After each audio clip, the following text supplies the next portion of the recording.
நான் உங்கள் டிஎன்ஏ மற்றும் பிரஸ்ன ஜோதிடர் சுப்ரஜா சுரேஷ்குமார் கோவையிலிருந்து. இன்றைக்கு நம்ம பார்க்க போகிறது ஆவணி மாத பலன்கள்.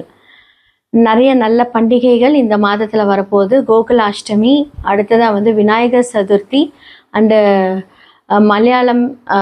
மலையாளிஸ் ரொம்ப சிறப்பாக கொண்டாடப்படுகிற ஓணம் பண்டிகை. இது எல்லாமே ரொம்ப ரொம்ப ஒரு சிறப்பான விஷயங்கள் இந்த மாதத்தில் நடக்க போகுது. அடுத்ததான் இந்த உலகத்தில் நடக்கக்கூடிய சில மாற்றங்களை பற்றி நம்ம பார்ப்போம். பொதுவாக என்ன மாதிரியான காம்பினேஷன் இருக்குது அப்படிங்கிறதையும் நம்ம பார்ப்போம். சூரியன், கேது, புதன் இவங்க எல்லாருமே காலபுருஷ தத்துவத்தின் 5ஆம் வீட்டில் சேர்க்கை பெறுகிறார்கள்.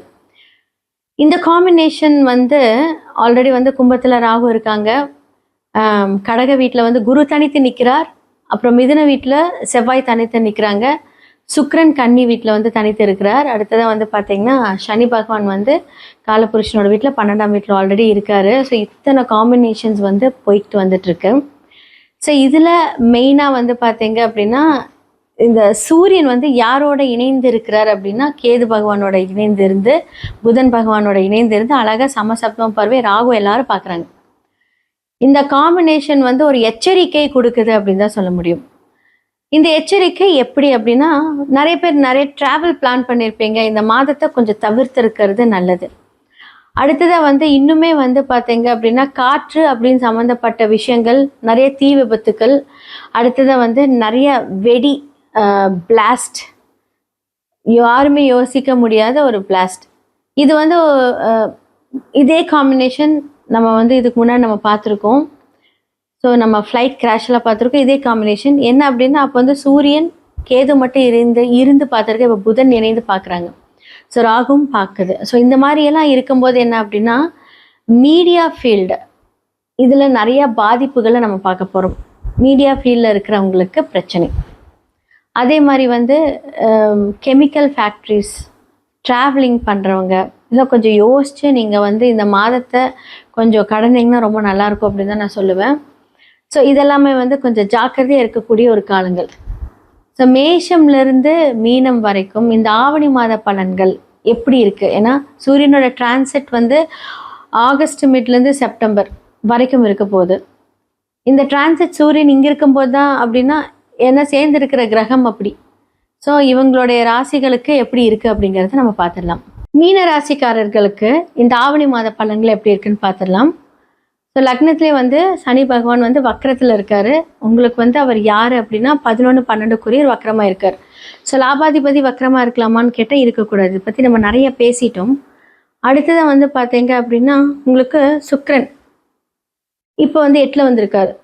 இந்த இந்த இந்த மாதத்தில் மட்டும் உங்களுடைய குடும்பம் சார்ந்த விஷயங்களை கொஞ்சம் பிரச்சனை ஸ்டார்ட் ஆகும்.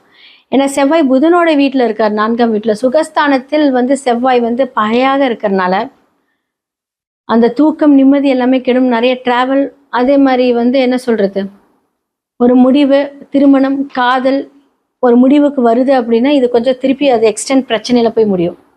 இந்த மாதத்தில் பார்த்தீங்க அப்படின்னா உங்களுடைய காதல் விஷயமா இருக்கட்டும், இல்லை பிரிந்து போன மறைவு கிட்ட நீங்கள் பேசி ஒன்று சேரதா இருக்கட்டும், இல்லை உங்களோட திருமண ஒரு விஷயங்கள் நீங்கள் பேசுறதா இருக்கட்டும், இதை அவாய்ட் பண்ணிக்கோங்க. இந்த மாதத்தை மட்டும் அவாய்ட் பண்ணிக்கோங்க. அதே மாதிரி வார்த்தைகளில் கவனம் தேவை. 2 பகை வீட்டில் இருக்காரு. நம்ம புதன் வீட்டில் இருக்கோம். நம்ம பேச ரொம்ப இன்டெலிஜென்ட்டாக பேசுகிறோன்னா அங்கே போய் பிரச்சனையில் உட்காந்துருவீங்க. சொல்லுவாங்க தெரியுமா, வாய் தான் எனக்கு பிரச்சனை அப்படின்னு. அந்த மாதிரி உங்களுக்கு அந்த ப்ராப்ளம் முன்னாடி நிற்கும். எப்போ யார் இவங்க பேசுவாங்க, என்ன பிரச்சனை பண்ணலாம் அப்படிங்கிற மாதிரி எல்லாம் வெயிட் பண்ணிருப்பாங்க. அதே மாதிரி 6லே போய் யார் உட்காந்துருக்காங்க, சூரியன், புதன், கேது எல்லாம் போய் 6லே உட்காந்துருக்காங்க. அப்போ 6ஆம் இடத்துல முக்கியமான கிரகங்கள் உட்காந்து உங்களை உங்களுடைய தந்தைக்கு எல்லாமே பார்த்தீங்கன்னா ஒரு செக்கப் எடுக்கிறது, மருத்துவ செலவுகள், இந்த மாதிரி ஏதாவது ஒரு சிறு செலவுகள் பண்ணுறது கூடியான ஒரு தருணம் இந்த தருணம்.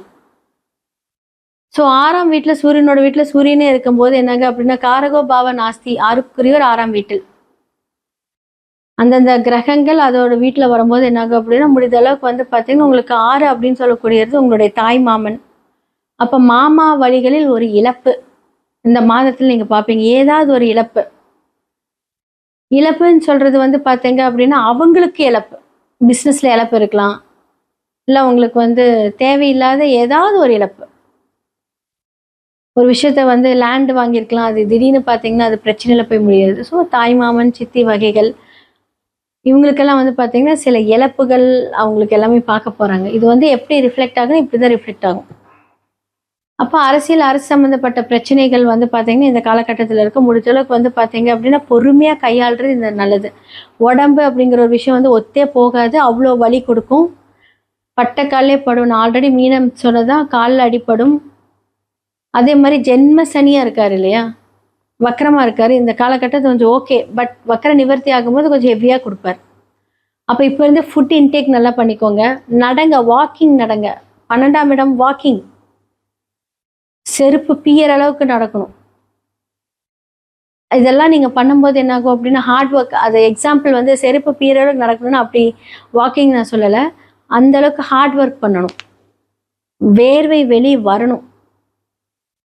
அதாவது நம்ம செய்த புண்ணிய கர்மாவின் படிவே அந்த 7.5 சனிகளோட நம்ம அந்த டைம்ல நடக்கும். ஆனா இந்த காலகட்டத்தில் நம்ம நல்ல கர்மா செய்தோம் அப்படின்னா அவர் எதுவுமே நம்மளை ட்ரபிள் பண்ணவே மாட்டார். மந்தத்தன்மையை கொடுப்பாரு, எல்லா விஷயத்துல ஸ்லோவை கொடுப்பாரு, ஆனா பிரச்சனை கொடுக்க மாட்டார். ஆனா 2ல செவ்வாய் இருக்கிறது புதன் வீட்டில் இருக்கும்போது குடும்ப வார்த்தைகளை மட்டும் படிப்புலலாம் கொஞ்சம் டிஸ்ட்ராக்ஷன்ஸ் எல்லாம் மாறும். ஸோ 10th +2 படிக்கிறவங்களாம் வந்து பார்த்தீங்கன்னா கொஞ்சம் கஷ்டப்படுவீங்க. முடிஞ்ச அளவுக்கு வந்து பார்த்தீங்கன்னா ஹார்ட் ஒர்க் பண்ணுங்க, நல்லா ப்ரே பண்ணுங்க, நல்லபடியாக மூவ் ஆன் பண்ணுங்க. ஸோ குரு உங்களுக்கு ரொம்ப ஃபேவராக இருக்காரு, லக்னாதிபதி ஃபேவராக இருக்காரு. ஸோ அதர் தட் பார்த்தீங்க அப்படின்னா உங்களுக்கு வந்து 12ஆம் இடத்துல ராகு இருக்காரு. நல்ல தூக்கம், நல்ல சுகமான ஒரு விஷயத்தெல்லாம் கொண்டு போய் சுகஸ்தானத்தை கெடுத்தாலுமே தூங்கினா நல்லா தூங்குவீங்க இந்த மாதிரி. ஆனால் என்னாகும் அப்படின்னா அந்த இடத்த வந்து சூரியன் பார்க்குது. ஸோ அதனால என்னாகும் அப்படின்னா சுகமாக தூங்குறோம் அப்படின்னு நினச்சதுக்கப்புறம் ஒரு டிஸ்டர்பன்ஸ் வரும். அப்போ தாய்க்கு வந்து பார்த்தீங்க அப்படின்னா உங்களுக்கு மருத்துவ செலவுகள், சின்ன சின்ன மருத்துவ செலவுகள் ஆகும். அவங்களுக்கு வந்து ஆரோக்கியத்துக்கு உண்டான செக்கப் பண்ணிக்கோங்க. ஸோ பிஸ்னஸ் புதுசாக நீங்கள் பண்ணுறீங்கன்னு இந்த காலகட்டம் பண்ணலாம், ரொம்ப நல்லா இருக்கு.